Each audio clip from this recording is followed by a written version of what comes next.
여호수아가 나이가 많아 늙음에 여호와께서 그에게 이르시되 너는 나이가 많아 늙었고 얻을 땅이 매우 많이 남아있도다.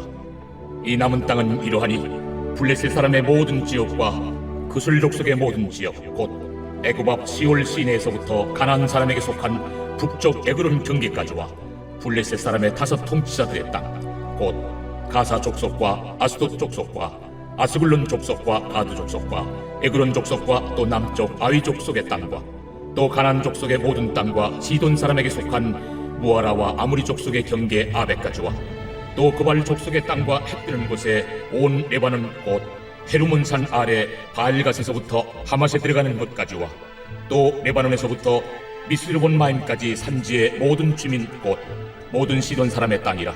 내가 그들을 이스라엘 자손 앞에서 쫓아내리니 너는 내가 명령한 대로 그 땅을 이스라엘에게 분배하여 기업이 되게 하되 너는 이 땅을 9 지파와 므낫세 반 지파에게 나누어 기업이 되게 하라 하셨더라.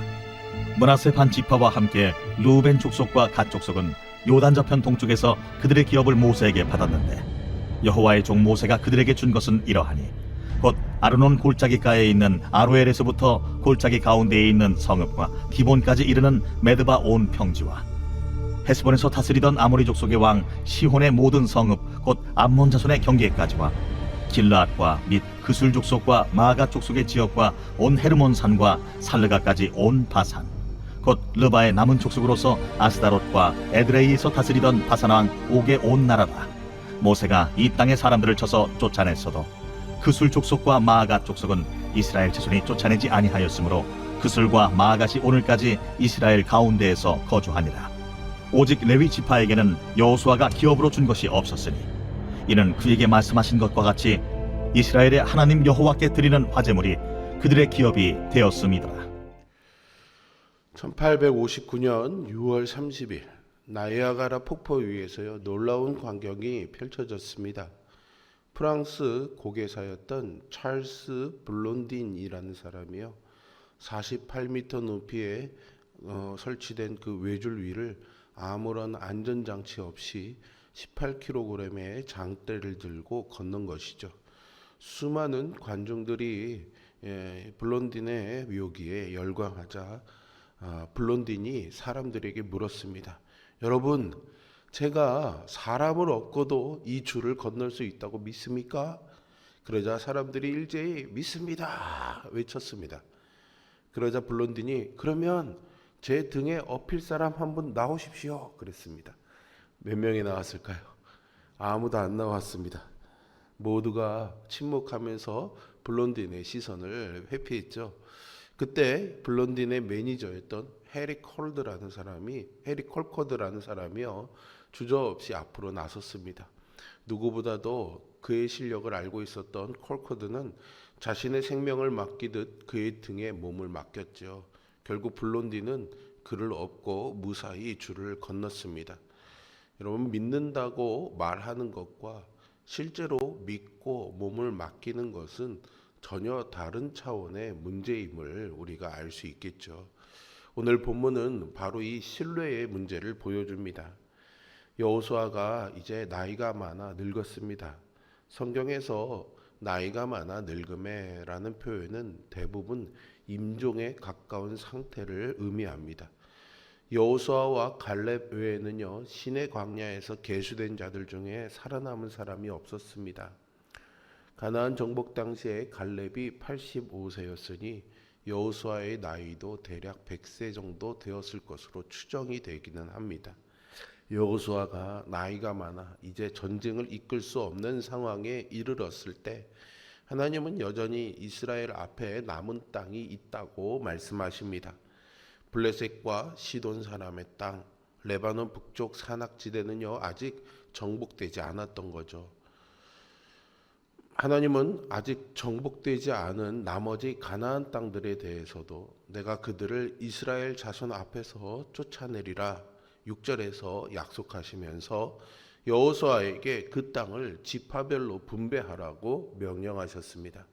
가나안 땅은 적과 꿀이 흐르는 비옥한 지역이었기에 31명의 왕들을 진멸했지만 지역 토호들의 실력과 능력이 다른 일반적인 곳과는 또 다른 상황과 형편이었습니다. 그래서 가나안 땅은 완전히 정복하지 않으면 언제든지 반란이 일어날 수 있었고 또 뒤집어질 수 있는 상황이었기 때문에 끝까지 발번세건해서 정복해야만 하는 대상이었던 것이죠. 하나님은 인간적으로는 불가능해 보였지만 하나님은 약속하신 대로 반드시 이루실 것입니다. 여호수아의 사명은 모든 땅을 직접 점령하는 것이 아니라 하나님의 약속을 신뢰하면서 각 지파에게 분배하는 것이었습니다. 하나님의 명령은 지파별로 나누지만은요, 그 지파가 감당해야 할 것에 대해서 다른 지파가 절대로 도와줘서는 안 된다라는 것이 아니라 주변 지파들이 서로 연합해서 그 분배된 땅들을 완전히 정복하라는 것이었습니다. 즉 이 지파가 정복을 할 때는 다른 지파들이 도와주고 또 저쪽 지파가 그쪽 지파에게 주어진 땅을 정복할 때는 또 다른 지파들이 도와주고 이렇게 하라는 거죠.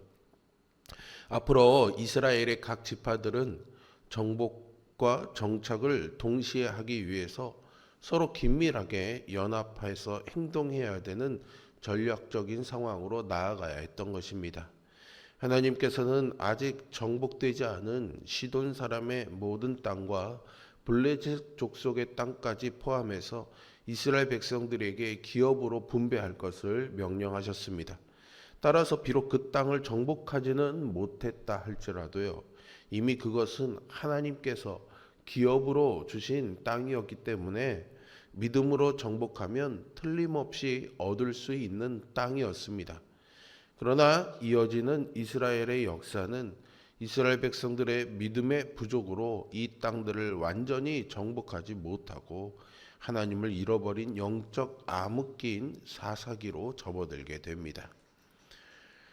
하나님이 모르시는 것은 아니었을 것이고요. 하나님의 명령에 온전히 순종하면 반드시 성취할 약속이자 명령이었습니다. 7절에 너는 이 땅을 9지파와 므낫세 반 지파에게 나누어 기업이 되게 하라 하셨더라 라는 명령은 여호수아 14장과 직접적으로 연결이 됩니다. 이 분배의 과정은 각 지파가 더 좋은 땅을 알아서 차지하는 것이 아니라 제비뽑기에 의해서 하나님이 지정하신 곳을 나누어 갖는 형식이 되었습니다. 그러기에 9지파와 므낫세 반 지파는 그 분배된 땅에서 밀려서는 아니 되었고요. 반드시 정복해야 되는 사명이 주어졌던 것입니다. 아직 점령하지 못한 땅에 대해서 하나님이 사명을 주시고 있습니다. 그러기에 제비뽑기로 나누어진 땅에 대해서 이스라엘 지파들은 목숨을 걸고 완전히 차지해야 했어야만 합니다. 그렇지 못한 것은 하나님의 실수가 아니라 이스라엘의 실패입니다. 오늘날도 하나님은 우리에게 선하시고 복된 명령을 주시지만 그것을 순종하지 못함으로 실패하는 것은 하나님의 책임이 아니라 우리 자신, 나 자신의 책임이 되는 것이죠. 여호수아는 이스라엘의 지파별로 분배받게 된 땅들에 대해서 설명합니다. 이스라엘이 받은 땅이라는 것은 단순히 땅으로서의 의미가 아니라 하나님 나라의 백성으로서의 자기 정체성이 되는 의미가 담겨져 있습니다. 그러기에 그들은 그 땅을 점령해야만 했고 또 그 땅의 거민들을 몰아내야 했고 그 땅에서 하나님 백성으로서의 삶을 온전히 살아야 했던 것입니다. 그래서 레위 지파가 분깃이 없음에도 불구하고 땅 분배에 대한 기록 가운데 곳곳에 등장하는 것입니다. 르벤, 갓, 므낫세 반 지파는 이미 모세를 통해서 요단 동편의 기업을 받았습니다. 그러나 레위 지파는 달랐습니다. 레위 지파는 12지파가 땅 분배를 받는 곳들 중에 48개 성읍에 흩어져 다른 지파들과 더불어 살아야 했습니다. 그리고 레위 지파는 목축도 농사도 허용되지 않았고 이스라엘이 하나님께 드리는 화목 제물을 받아서 살도록 하셨습니다. 그들이 땅이 아닌 하나님을 기업으로 받았기 때문이죠. 이는 눈에 보이는 땅보다 하나님이 더 귀한 기업임을 보여줍니다. 레위 지파의 존재는 다른 지파들에게도 땅이 아니라 그 땅을 주시는 하나님이 진짜 기업이라는 사실을 증명하는 역할을 했던 것이죠. 여호수아 시대에 이스라엘은 가나안 전역을 완전히 정복하지는 못했습니다. 아직 차지하지 못한 땅을 온전히 얻기까지 여러 세대가 지나야 했죠. 그런데 이것은 하나님의 실패가 아니라요, 오히려 이스라엘을 훈련시키고 하나님을 더 의지하게 하시는 하나님의 방법이었습니다. 우리의 삶도 그렇습니다. 하나님이 이미 우리를 구원하시고 천국을 약속하셨죠. 하지만 우리의 삶에는요, 여전히 치러야 할 전쟁이 남아 있습니다. 가정에서 자녀들의 믿음을 세우는 일, 사회와 직장에서 빛과 소금의 역할을 감당하는 일, 내 안에 죄성과 싸우는 일, 그리고 아직 복음을 듣지 못한 영혼을 향한 선교적 사명까지 모두가 우리가 감당해야 할 남은 전쟁들이죠. 하나님은 우리가 익숙하고 편안한 자리에만 안주하지 않고 끝까지 믿음으로 살도록 이 싸움을 허락하십니다. 그런데 가장 중요한 것은 이미 예수님께서 2000년 전에 십자가에서 이미 이 싸움의 사망의 권세를 이기시고 승리하셨다라는 사실이죠. 그러므로 우리가 임하는 모든 전쟁은 불확실한 승부가 아니라 이미 승리가 보장된 싸움입니다. 이 믿음을 가지고 남은 전쟁에 나아갈 때 우리는 두려움이 아니라 담대함으로 서게 됩니다. 여호수아가 늙었을 때 하나님은 말씀하셨습니다. 아직 얻을 땅이 매우 많이 남아 있도다. 우리 인생도 그렇습니다. 나이와 상황이 어떠하든 하나님이 맡기신 사명은 끝나지 않습니다. 우리가 살아있는 한 하나님은 남은 전쟁을 통해 우리를 믿음의 사람으로 빚어가지고 우리를 통해서 약속을 이루어 가실 것입니다. 하나님이 이미 약속하신 것은 반드시 성취하십니다. 우리의 과제는 그 약속을 신뢰하며 순종하는 것이죠.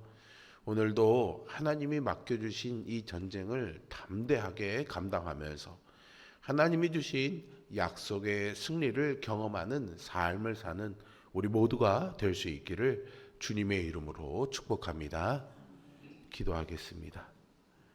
전능하시고 살아계신 아버지 하나님, 우리에게 아직도 맡겨진 사명과 영적 싸움을 감당해야 될 일들이 많음을 오늘 말씀을 통해서 확인하게 됩니다. 주님이 오시는 그날까지, 또 주님 앞에 서는 그날까지 우리에게 주어진 이 사명의 길을 끝까지 걸어갈 수 있도록 우리를 도와주시고 힘주시고 담대한 마음을 얻게 하여 주시옵소서. 오늘도 우리의 삶에 우리에게 맡겨진 몫의 땅을 차지하기 위한 영적 전쟁을 이끄시는 하나님의 도우심을 경험하며 승리하는 우리 모두가 되기를 구하며 예수 그리스도의 이름으로 기도합니다. 아멘.